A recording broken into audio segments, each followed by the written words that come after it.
রাজধানী ঢাকার প্রাণকেন্দ্রে বুড়িগঙ্গা নদীর তীরে অবস্থিত দেশের অন্যতম প্রাচীন ঐতিহ্যবাহী নদীবন্দর সদরঘাট। একসময় দেশের দক্ষিণাঞ্চলের মানুষের রাজধানীতে যাতায়াতের প্রধান মাধ্যম ছিল এই নদীপথ। প্রতিদিন হাজার হাজার যাত্রী আর শত শত নৌযানের পদচারণায় মুখর থাকত সদরঘাট। পদ্মা সেতু চালুর পর সেই চিত্র অনেকটাই বদলে গেলেও এখনো দক্ষিণাঞ্চলের বহু জেলার মানুষের কাছে গুরুত্বপূর্ণ যোগাযোগ কেন্দ্র হিসেবে টিকে আছে সদরঘাট। লোডশেডিং কিংবা ঘরের বাইরের তীব্র গরমে ওয়ালটন রিচার্জেবল ফ্যান থাকলে থাকবে শুধু বাতাস আর বাতাস।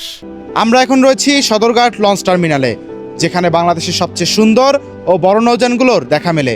আপনি যখনই এই ঘাটে ঘুরতে আসবেন, এই বড় নৌযানগুলো ঘুরে ঘুরে দেখতে পারবেন। বর্তমানে এখানে পটুয়াখালী, বরিশাল, বরগুনা, ভোলা ও ঝালকাঠি সহ প্রায় ৪৫টি রুটে নিয়মিত লঞ্চ ও স্টিমার চলাচল করে। সদরঘাট শুধু যাত্রী পরিবহন নয়, পর্যটনেরও রয়েছে ভিন্ন মাত্রা। ঘাটের ছোট ছোট ডিঙি নৌকায় চড়ে বুড়িগঙ্গা নদী ভ্রমণের সুযোগ রয়েছে দর্শনার্থীদের জন্য। আর সদরঘাটের ঠিক পাশেই দাঁড়িয়ে আছে পুরান ঢাকার ইতিহাসের সাক্ষী আহসান মঞ্জিল, যা এই এলাকাকে দিয়েছে আলাদা ঐতিহাসিক গুরুত্ব। ২০২২ সালে পদ্মা সেতু চালুর পর দক্ষিণাঞ্চলের মানুষের যাতায়াত ব্যবস্থায় বড় পরিবর্তন আসে। ফলে আগের তুলনায় সদরঘাটের যাত্রী চাপও কমেছে উল্লেখযোগ্যভাবে। সুযোগ সুবিধা হয়েছে, গাড়িতে জায়গা চললে ওদের লস হচ্ছে, আগের মতো যাত্রী হচ্ছে না। ঈদ কোরবানিতে তাও আগের মতো না, যে সময় পদ্মা সেতুর ব্রিজে ছিল না, ওই সময় তো ব্যাপক যাত্রী আমরা পেতাম, কিন্তু আসলে এখন বর্তমানে ওরকমের 1/3 হয়তো যদি পাওয়া যায়।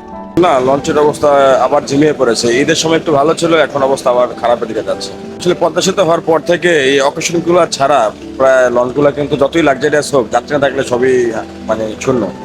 তবে লঞ্চ প্রেমী যাত্রীদের জন্য ভিন্ন মতামত। স্বল্প সময় সড়কে যাতায়াত করতে পারলেও শান্তির খোঁজে তারা এখনো ভ্রমণ করে লঞ্চে। লঞ্চে চলাচল করে একটা আরামদায়ক, আর এটা লঞ্চে নদীতে চলাচল করে একটা আরামদায়ক।